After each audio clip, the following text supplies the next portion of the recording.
It took the world by storm, and we kind of needed to catch up. For the first time, the kind of technology that the general population had only seen in sci-fi movies was now in their fingertips.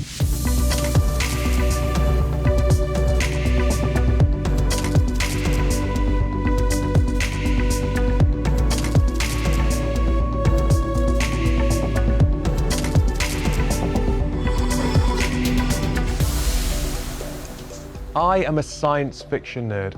I've always been fascinated by stories involving robots and AI. And whether or not you open a book or you take a trip along to the cinema to watch the latest blockbuster, you're often presented with a cautionary tale of machines turning on their creators. Why we cast AI as that rebellious menace rather than a faithful servant isn't the subject of this documentary. But we do need to explore how that relationship's evolving, because whatever you think of these tools, they're everywhere, from helping us answer telephone calls through to diagnosing cancer. We're reaching a tipping point. At this year's CES, Samsung confidently talked about AI for all across their products. In fact, it's probably harder now to find a technology business who isn't promising to change the way that you either work or live through the use of AI. But what about global organisations and their workforce? The changes that we're going through are as significant as the Industrial Revolution. And whilst we're right to be wary about the challenges posed by AI, what about the challenges posed by humanity to artificial intelligence and automation? Well, what better place than the National Robotarium to come and get the answers to some of those questions? Established jointly by Heriot-Watt University and the University of Edinburgh, the National Robotarium is a world-leading centre for robotics and artificial intelligence, creating innovative solutions to global challenges. So this might be a really daft question given that we're at the National Robotarium, but what do we actually mean by robots? So to me, a robot is a machine that can interact with the world. Mm-hmm. And by interaction, I mean either physical or language interaction, but mostly physical. So a lot of AI systems will not have a direct interaction with the world. Robots, like this one, will directly in contact with the world and change the world. Yeah. So that's to me the definition of a robot. You can change the world around you. The National Robotarium isn't just a research facility, but it also provides invaluable support to entrepreneurs and startups striving to make a difference.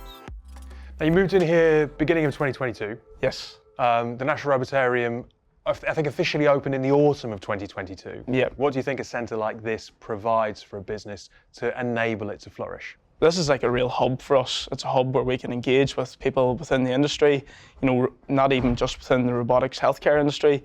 Robotics span across loads of different types of industries that the Robotarium engage with here. So there's never a challenge that hasn't probably already been encountered by the people within this space. So the people's one thing, but then the equipment, the facilities, we have lab space here.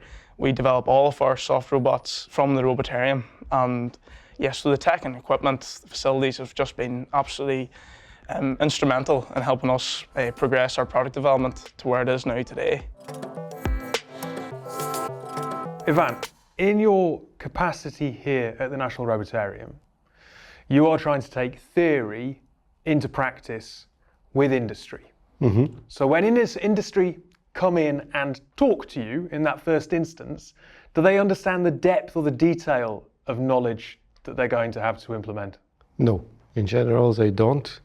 Very few companies have the expertise in robotics to implement or understand the solutions that we want to implement. So there's a lot of work to do to get them to understand what's possible, what's not possible, the timescales that will be needed to implement the solutions. And more importantly, I think, gives them a dose of reality check on what robotics is capable of. Because there is a lot of misconception through recent movies and recent press that robotics can do anything and everything. So they think it can do more than it necessarily can? In general, they do. What do you think industry could do to try and help educate the workforce and prepare them for whatever changes we might be seeing? So I think industry at top level needs to understand a bit more the technology. So there's an awareness at CEO level. What is AI? What is robotics? What are the main trends? What is it capable of now, in 5 years, in 10 years? So they can map that in their mind and what that will do for their company. But I think it comes from the top. CEO needs to understand what it can be done. They need to have a plan, and then bottom up, you can then feed in the right technologies and the right understanding at the workforce level. Our digital leadership report says that 15% of leaders don't feel prepared for the challenges that they're facing. And throughout 2023, there was a rising sense of panic across the industry. To find out how enterprise organizations are trying to answer these questions, I decided to go talk to US-based organization Slalom. Hiya! Hey! Lovely to see you. Thank you. How are you? Good, thank you. How are you?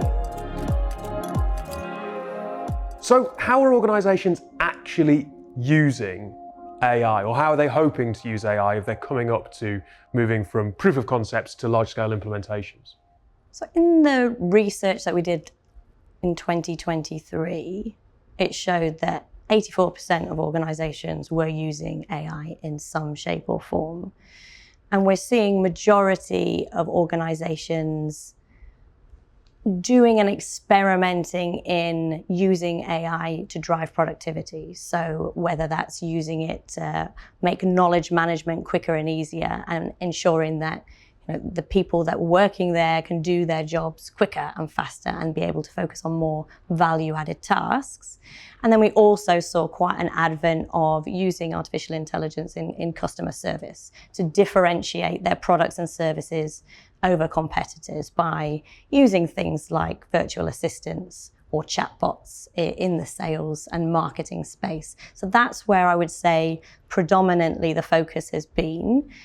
Majority of organizations are still at that POC stage, right? So we are really just coming to the cusp of really heightening that implementation and scaling of artificial intelligence. And that's where the difficulty comes. Slalom talk about bring your own AI. Do you mind explaining what that concept is? It means that organizations are experimenting and using AI in a completely uncoordinated way. Mm-hmm. So it could be individuals within an organization are taking advantage of AI applications to better do their jobs, to be able to do their jobs quicker or faster by enhancing document writing, by image generation through AI.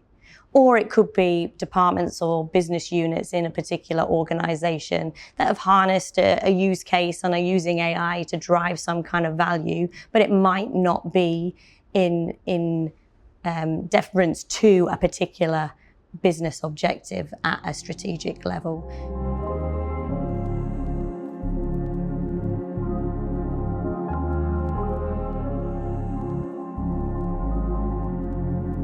According to Nash Squared's research, just 2 in 10 organizations have an AI policy. Do you think that lack of policy could lead to stagnation around innovation? And perhaps what might it mean for talent? Our research that we did supports that as well, actually. An AI policy is absolutely needed to form the right structure and so that the organization is investing across the board in the right things to achieve its business objectives. So you don't get that pockets of innovation not pulling in the right direction. So I would say that AI policy is needed for that structure. I don't think a lack of it is stagnating the organization.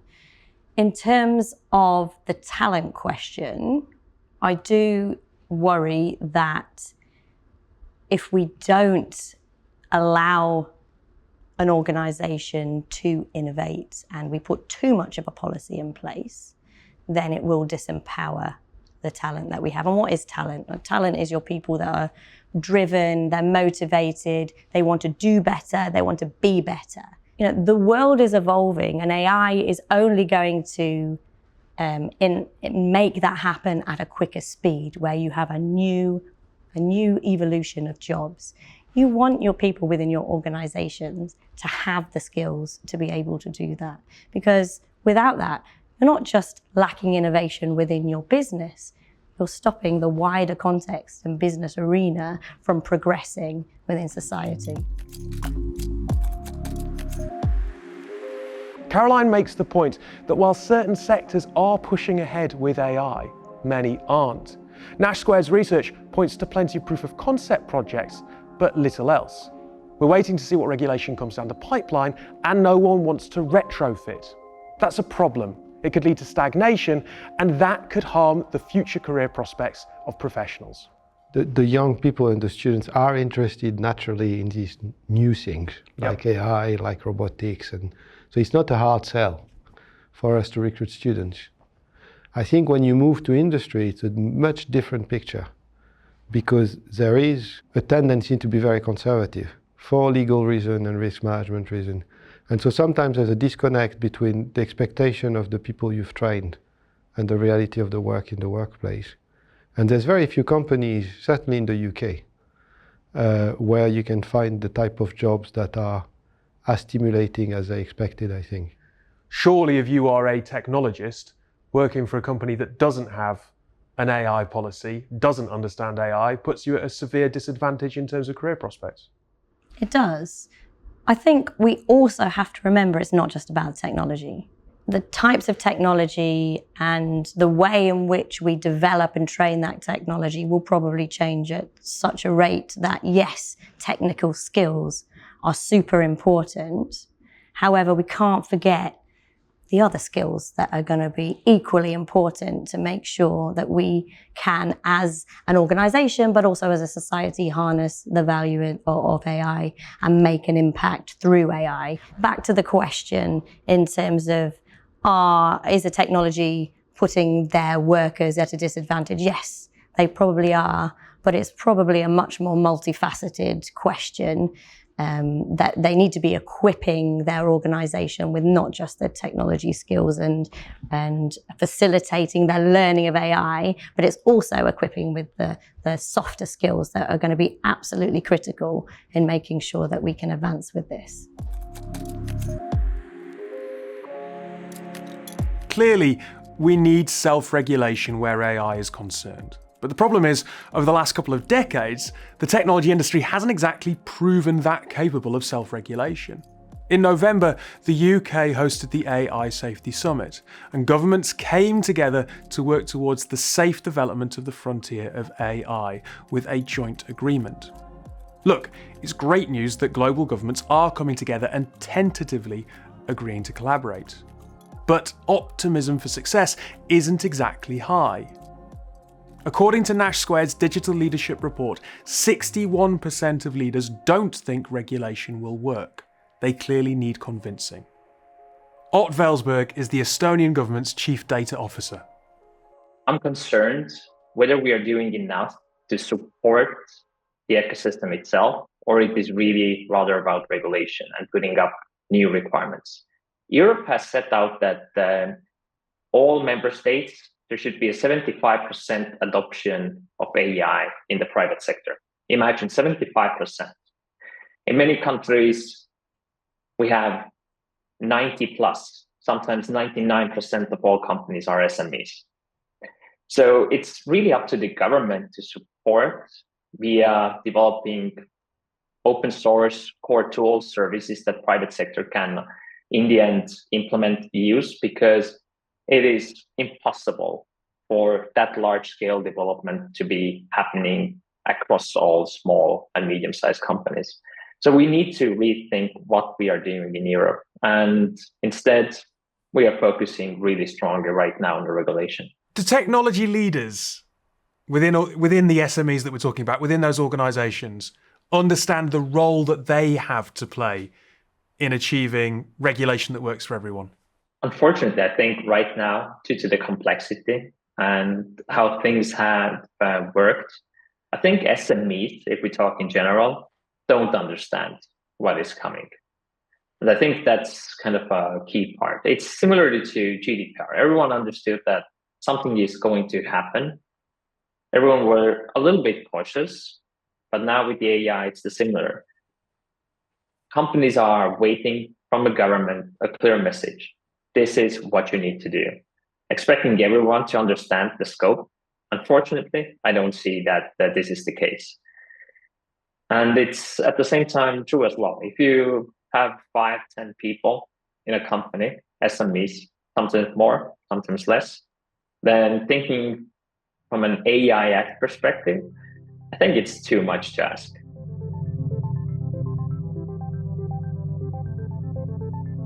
As CEO of the National Robotarium, when you hear that technology leaders are sceptical about the potential success of AI regulation, do you think that's misplaced?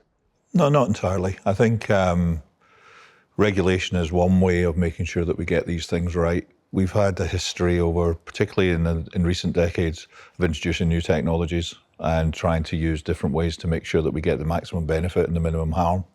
I think what we find is that regulation is one part of it, but it's not the only way that we make this happen. I think there's a responsibility on politicians, there's a responsibility on the product developers and the engineers, the tech leaders, but there's also a responsibility on the public at large to be aware of the technology and understand how it can be used and where any dangers might lie.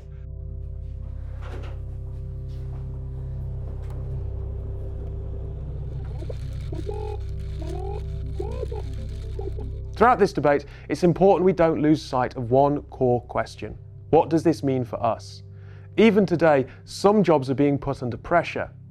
Humans and robots are competing, and that's leading to mental health concerns. We are struggling to find anybody to work in agriculture, to pick up fruits and vegetables, and we're struggling to get anybody to go offshore to do this work because it's hard environment. We're struggling to find people to go do construction work.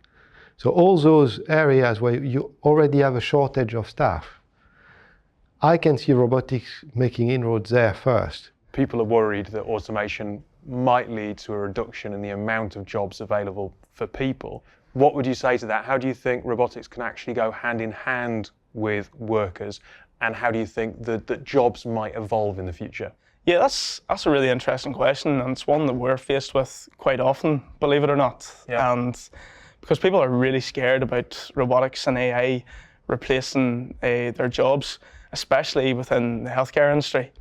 But I think people's perception of robotics are a lot more scarier and they're a lot more intimidating than what we actually know what robotics are capable of.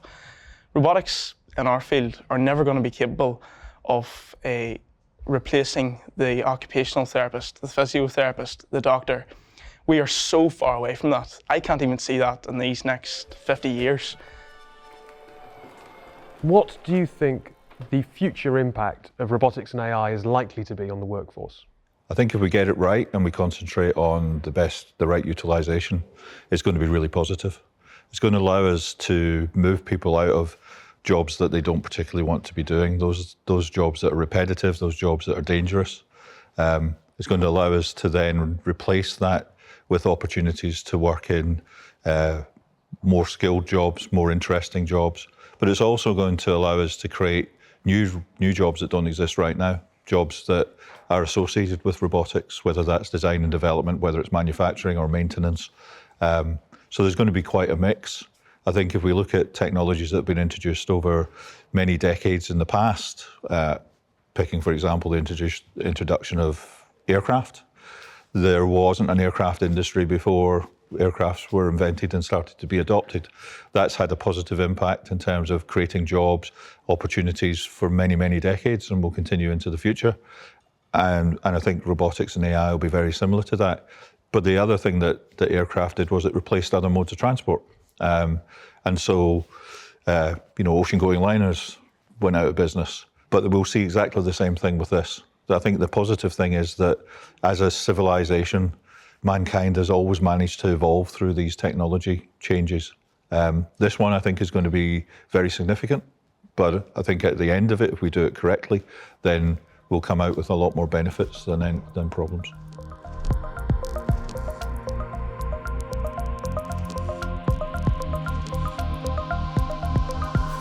AI could take away the need for us to do the jobs that we don't want to do.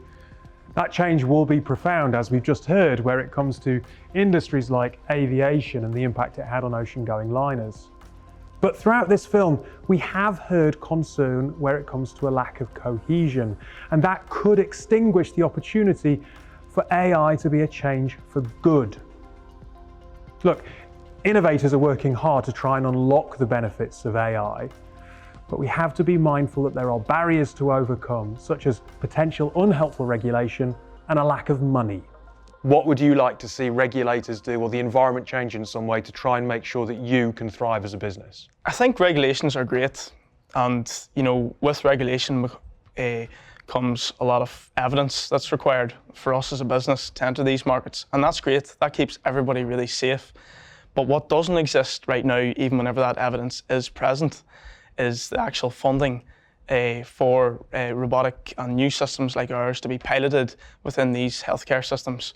So yeah, funding is a huge part of that, and we need there to be more to get our systems like ours piloted within the NHS. We need to understand also that people need to have the basic data literacy, because the world is getting more and more data and AI kind of powered.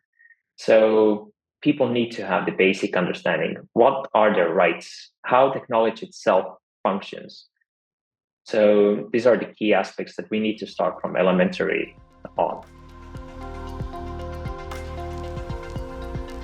We're on the edge. There's a disconnect between expectation and reality when it comes to the boardroom and the classroom. But education's critical in both, so that CEOs understand what's possible and employees can take advantage of the careers and drive innovation and growth. But we're putting talent at risk through ignorance, and we risk breaking our whole economic model in the process. So at the moment, if you have a care worker in a care home, they go to work, they pay taxes. So some of the activities they do is going back to society. If you replace that by an army of robots, who's going to pay the taxes? Yeah? So you need to change fundamentally, I think, a little bit the way we work the economy if you replace worker by robots. And the workers will then do other things. So they'll have more time to do maybe more creative things, more artistic things, but they might be less productive.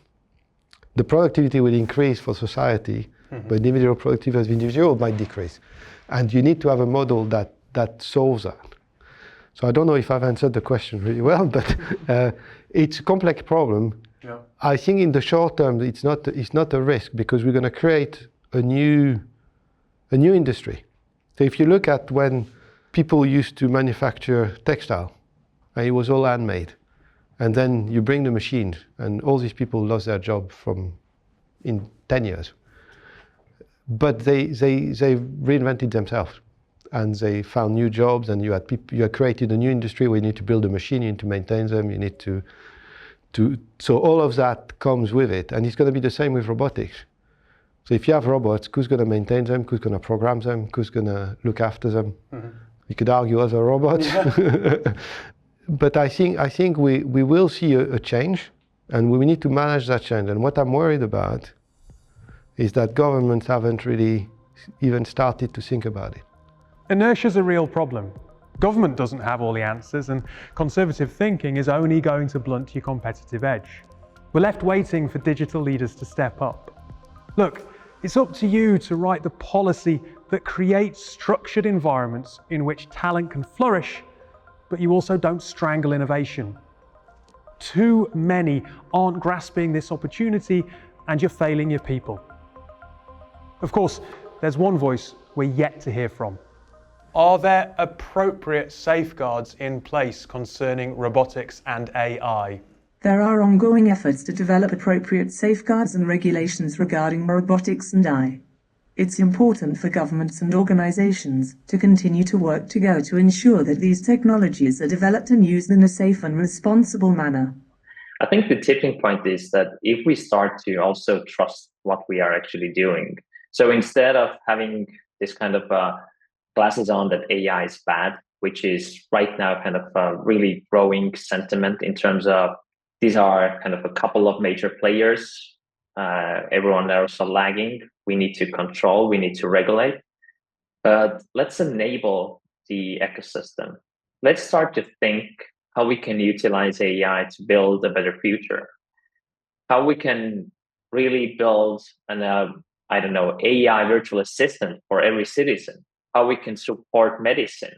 Let's put in resources to actually change the way we are kind of operating on day-to-day basis. So this is a key aspect. And also we need to understand that with every AI, you need to have the home base kind of in order. So data governance, how we are handling data from the beginning. We cannot jump to AI if we have not even digitized how we are operating today. So kind of a robust data governance, that's a must. And if we have that in place, then we can start working on AI.